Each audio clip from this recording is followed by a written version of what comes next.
Good evening, everybody. We're going to give everyone a few minutes here to just get in. The room is filling up, but I want to give people just a couple minutes. So we will get started here in about 2 minutes.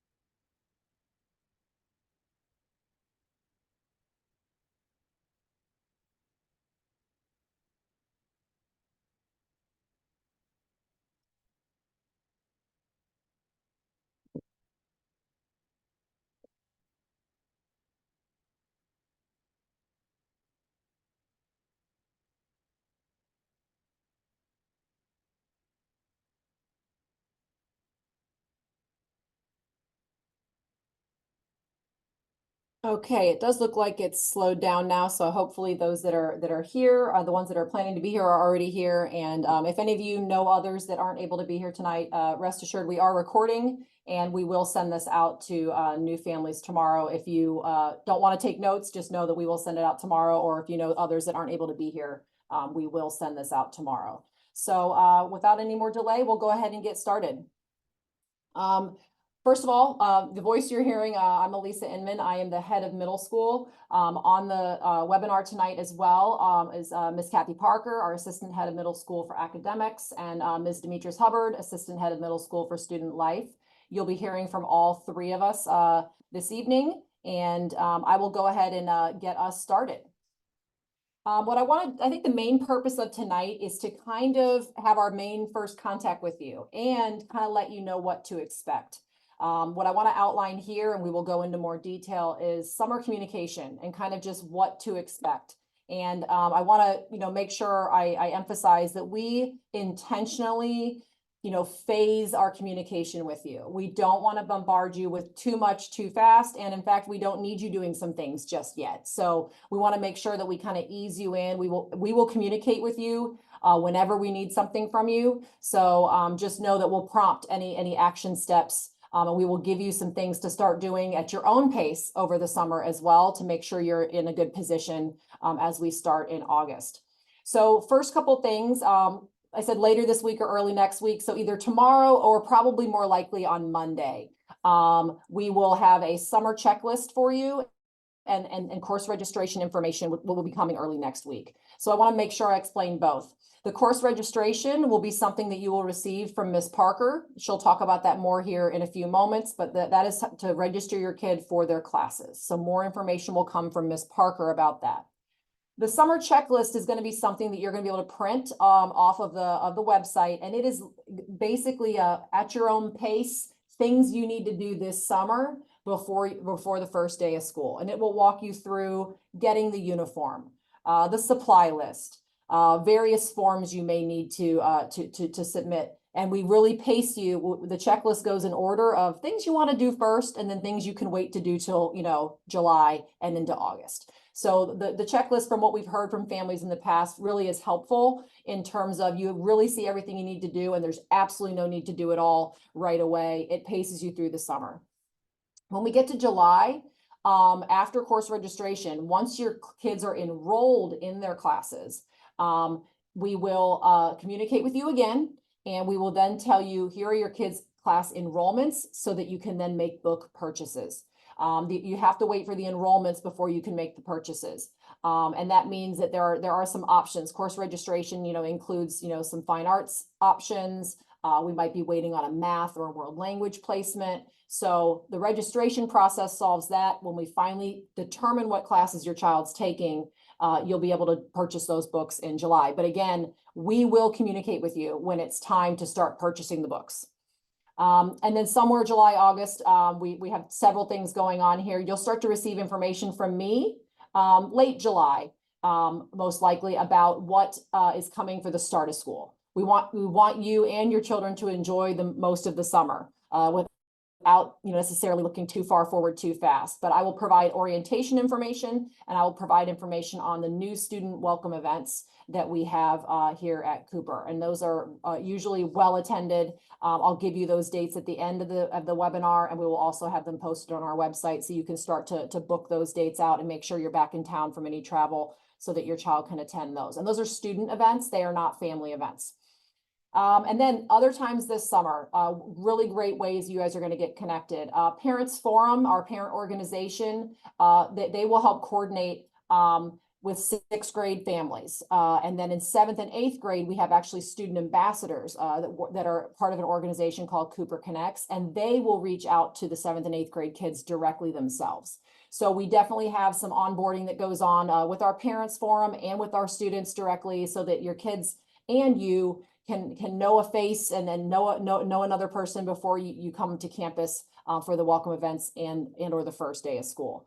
So again, we have, like I said, a phased approach here throughout the summer to slowly kind of get you all the information you need and get you and your family onboarded.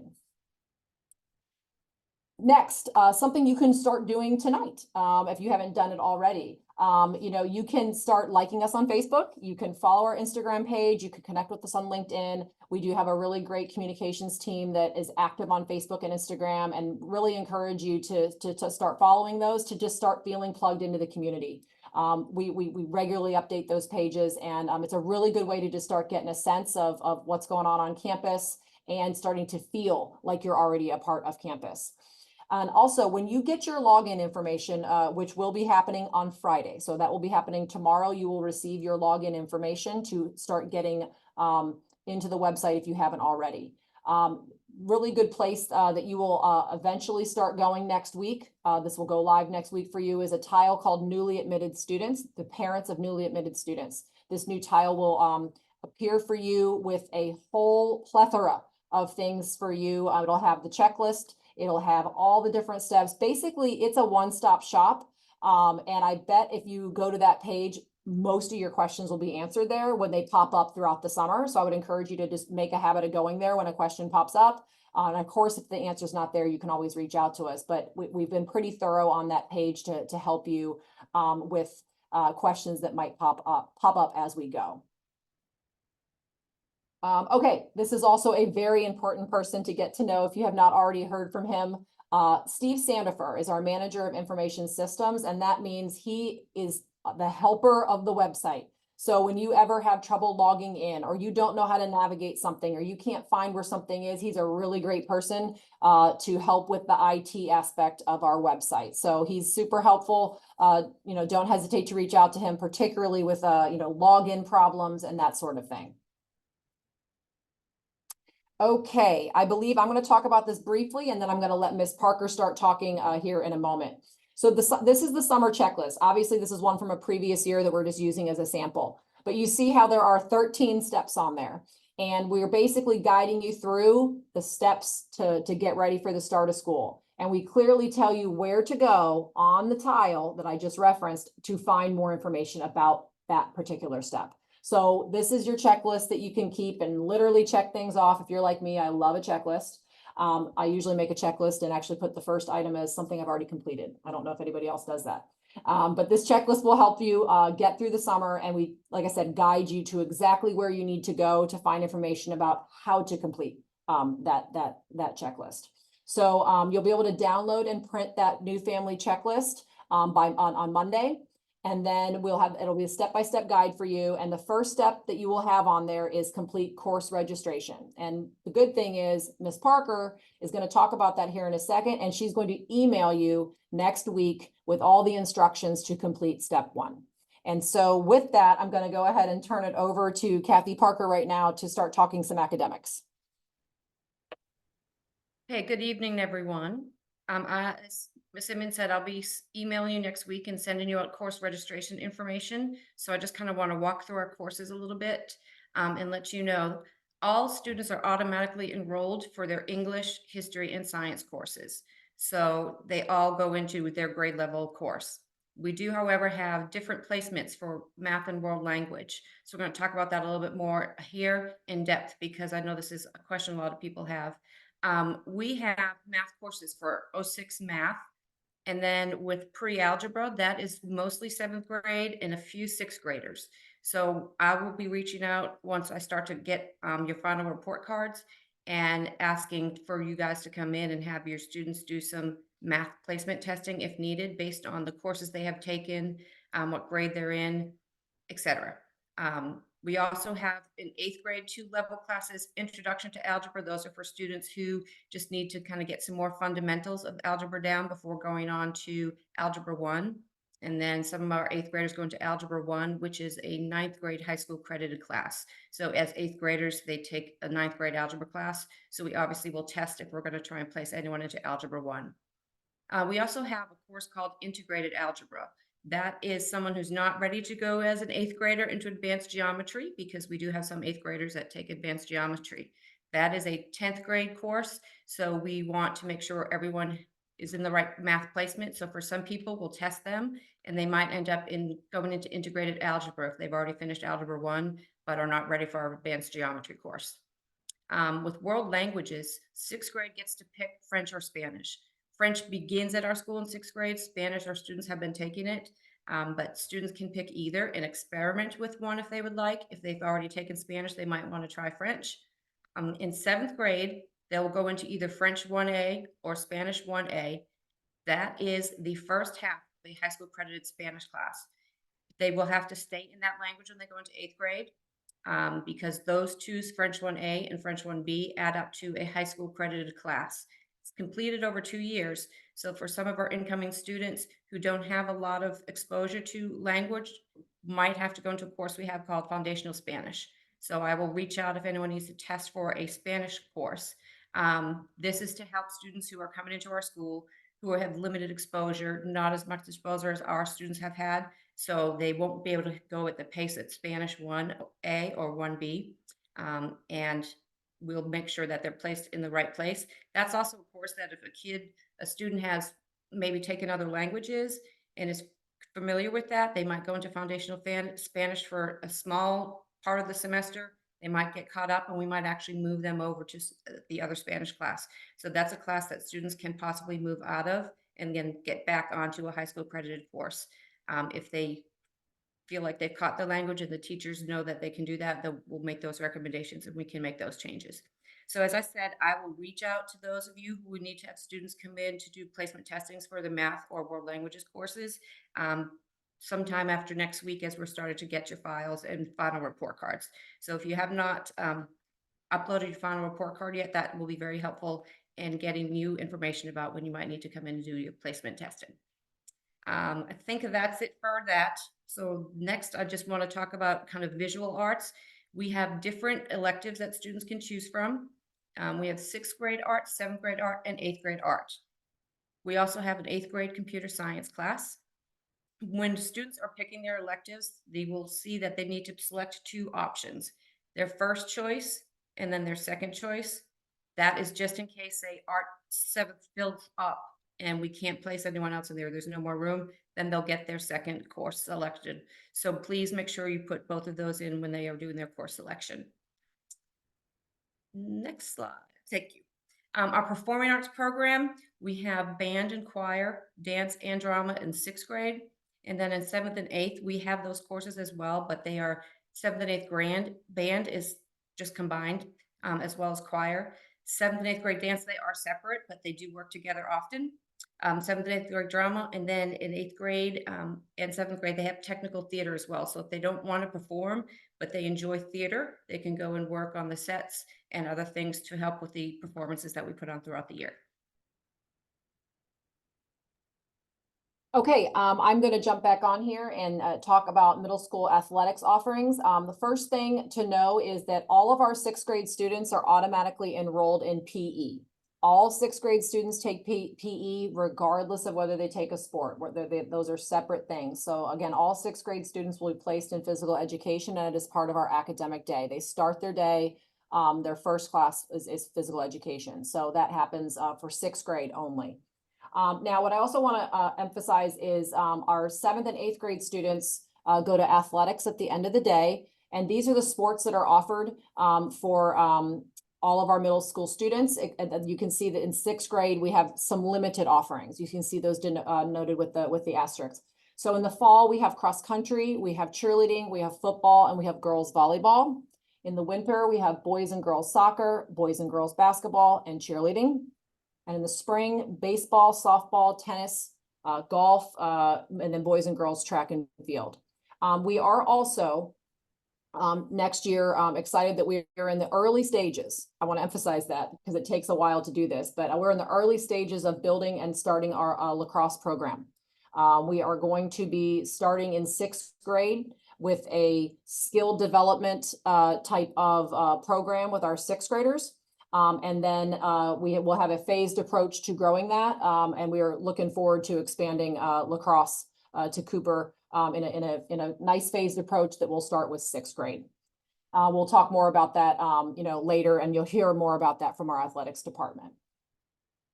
And what I'd like to do now is hand it over to Ms. Hubbard, and she will talk to you about our advisory program, student life, and then also go through our daily schedule with you.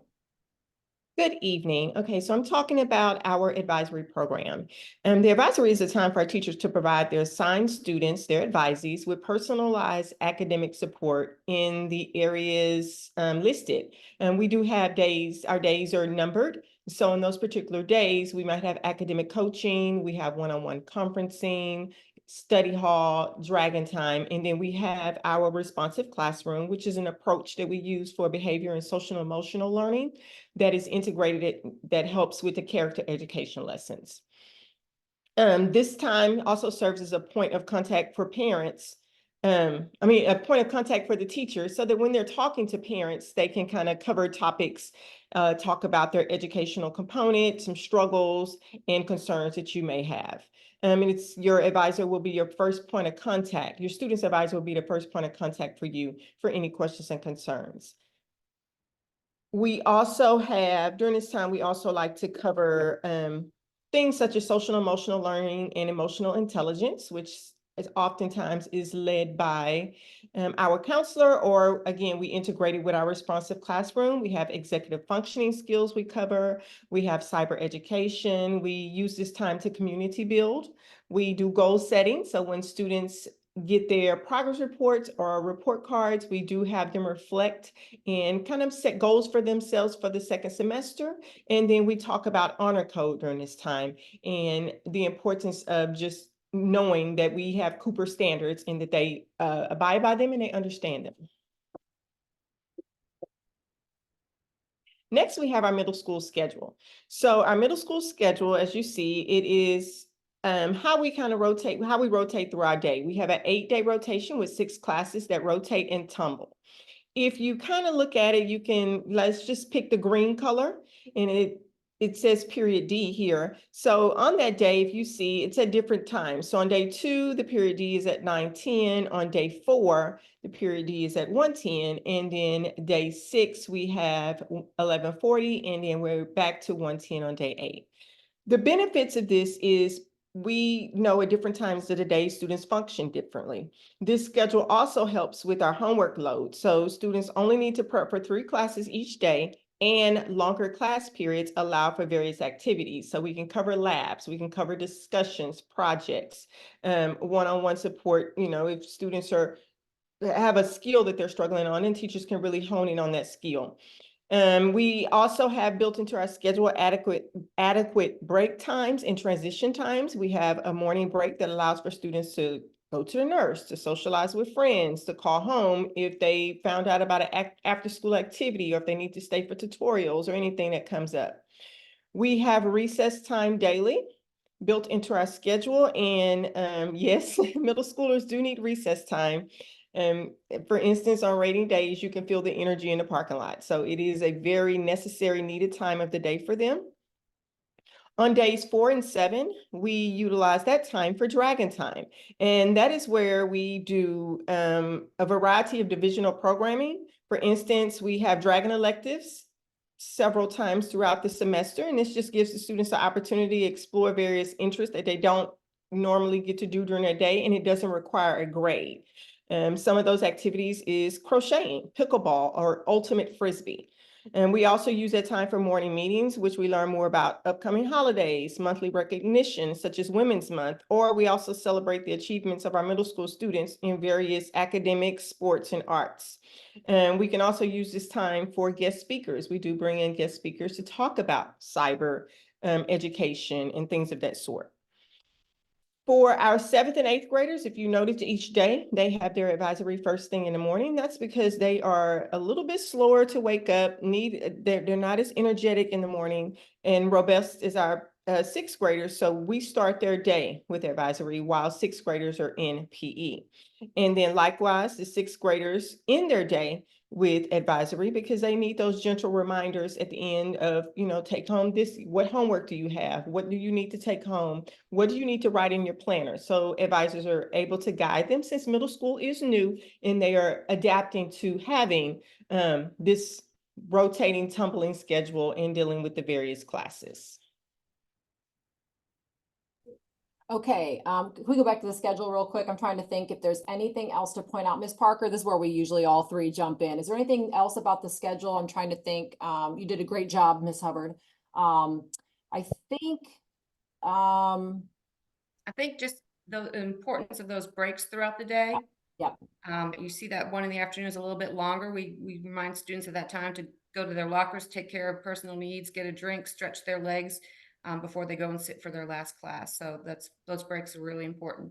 Yeah, and I think the last thing I'll mention is when you look at it, it's a little overwhelming. We do get that. And it's often more overwhelming for the adults. The kids get the hang of it really quick. And we have TV monitors in our hallways that always have the daily schedule up. So, if a kid does walk in and doesn't know what day it is, it's going to be up on the monitor. It's going to say day 3. They can easily see, okay, my first class is period B. I need to get ready for that class. So it's always on the monitor. And then I think the other thing to note, for parents, as you're making orthodontist appointments and those sorts of things, the school calendar, when it's published on the website, you can always see which rotation day it's going to be. If you're trying to make an appointment for 2 weeks from now, and maybe you just know your kid cannot miss history class because they love history class, but you still have to pull them out of school for a 30-minute appointment, you can look at the schedule for that day and see what classes fall at what time, and that can help you as you're, making your appointments. I say don't want to miss history class because I am a history teacher, so I'm a little partial there. But I think that could be helpful for parents so that you know what's going on. But the tumble and the rotation, while it looks a little haphazard, it matters. I would just say as an adult too, I think we all perform differently at different times of the day, so it's nice that the teachers get to see the kids at different times of the day. Likewise, it's nice that the students get to see their teachers at different times of the day. So it's a schedule that's working pretty well for us. And again, they will get the hang of it sooner rather than later once they get going for the school year. What I'd like to do now, if we could, is maybe I have some of the questions that have come in, but I do want to make sure that we know that many of the questions that are being asked will also be answered for you on Monday when you can get access to that tile with all the information. So I just want to make sure that you know that. So a couple things I'll just point out that are coming up that seem to be top of mind. Laptops. A lot of questions about laptops. Just know that we don't issue school laptops. We don't do that here at Cooper, but we use plenty of laptops. And so what I mean by that is we have laptop carts. And so there's never anything that goes on in our classrooms that a student cannot do or participate in fully if they don't bring their own laptop to school. We have plenty of carts, we have plenty of laptops, and teachers will make sure that kids utilize those if they don't bring a device. Having said that, we have a lot of students, and it's very normal in this day and age, that want to bring their own device. So I will say to you that that's a personal decision, that's a family decision. And if it helps guide you, I would say some of our 6th graders have laptops. A lot of our 7th graders have laptops, and most of our 8th graders have laptops. So I think that, I know that's vague, but I hope it helps you a little bit. So don't think that if your 6th grader comes to school on the first day, they're going to be the only kid without a laptop. That's simply not true. So it just know that it kind of, the desire for their own device, and honestly kind of like their need for their own device, increases as they go up. So just know that. let's see, clubs and after-school activities has come up a few times. So just know middle school does offer clubs. They change from year to year sometimes. So just want to make sure that you know we can post a sample. Like what we'll do is we'll have on that tile a sample of our clubs that we had this year. That's not a guarantee we're going to have the same ones next year, but it gives you a good idea. Most of our clubs meet after school, but we definitely still have some that meet in the morning. I think Dungeons and Dragons meets in the morning, which is a fan favorite. We have some people that love that game. So we have both before and after school. And then also we have an after school study hall. And we require any middle school student that is on campus after 4 p.m. and not under the direct supervision of an adult, meaning sometimes kids might be in an athletic practice, or maybe they're over in after school, the dance program, or meeting with the teacher still. Unless they're under the direct supervision of a coach or faculty member, they have to go to the library. We don't let middle school students roam campus. Now they're in the library. It's a free proctored study hall from 4 o'clock to 5 o'clock. At 5 o'clock though, we don't provide any further, study hall. So at 5 o'clock, any students that remain on campus that are middle schoolers are to be in the middle school foyer. And that's an area that, our security come and go. We still have, I'm often still on campus, to be honest, so it's a good central hub, and that's where you can pick up your kid if you have to come after 5 o'clock. But the majority of our students are off campus, going into the 4 o'clock hour, and very few remain on campus after 5 o'clock in the middle school. Uniform and supplies. Let me hit both of these too. Supplies, that is also something that is on the checklist, and there is a nice detailed supply list and information that will again be on the tile, and it's on your checklist. So all the information you need about supplies will be there. Same with our uniform. I know that seems like we always have people that are very eager to get that uniform, but I would caution, knowing the middle schooler, I wouldn't race up here and purchase one tomorrow. They may grow between now and August. So I think just, I know it's exciting and you probably want to get them purchased, but you can wait a little bit here to make sure you're getting one that is going to accommodate any summer growth spurts. So we definitely have an on-campus spirit store where you can purchase our uniform. So just in quick summary, our uniform in middle school, we require that students wear a Cooper polo. So our polos have to be purchased in the spirit store, and they say Cooper on the shirt, and those have to be worn. And then there is a little bit of flexibility in the pants or the skirts that are worn. Those don't need to be purchased through us. Those are regular slacks or skirts or things like that, shorts. And then we have outerwear. You see the girl in the picture here is wearing a Cooper sweatshirt. That kids can wear sweatshirts that are from our spirit store as well. They're also able to wear solid color, school color outerwear. So for example, if her sweatshirt was just solid green, great. It doesn't need to say Cooper, but it needs to be Cooper color and with no obnoxious logos. We want reasonable size logos. So kids get used to our outerwear rules, but it's even though we're in a very hot state, we do have good air conditioning. So I do encourage kids to bring outerwear every day because they'll want to have that in our classes. We also have forms. Yes, we do have a health form, and I bet you know by now where I'm going to tell you it's going to be. It is going to be on the tile that you will have access to on Monday, and that will also be on your checklist. So you will have a form that you need to take to your physician for that. And then we will have you upload to, we have I guess it's an app. So we'll have you upload things there. But again, our nurses are great. If you ever have questions, you can reach out to our nurses and ask them anything about that. But that's definitely something good you can get done this summer as well. Let's see, cell phone policy at Cooper. Middle school, we do not allow cell phones on their person when they are at school. That is, I think, a huge benefit. The students, our rule is they walk in the morning, and you'll often see, some of us out in the lobby greeting students as they arrive, and we'll often be looking at them, and they know that means power the phone down. So as they walk in, they have to turn their phone off, not on silent. It needs to be powered down, and it needs to be put in their locker for the duration of the day. And they can go back when they pack up for the day to leave. That is when they can turn their phone back on.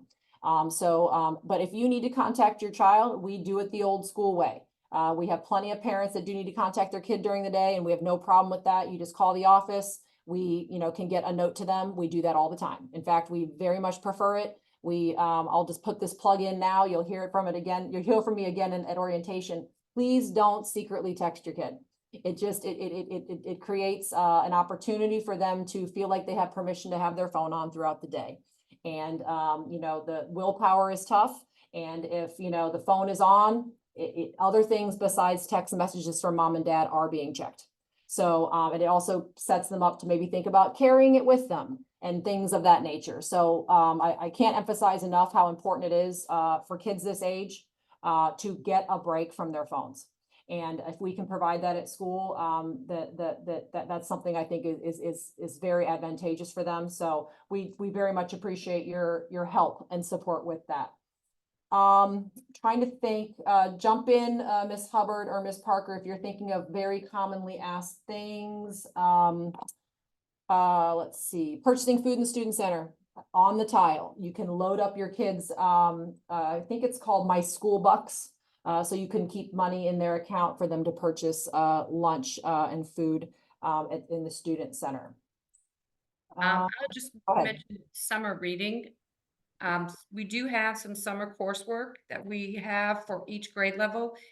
In reading for each grade level, they'll read from a list, just 2 books from that list. The English teachers has created a list of different genres and different levels of reading, and you'll have a full description. There'll be a link to it on that tile. You'll be able to read all the books, a little bit about each book. They're only required to read 2. They can always read more.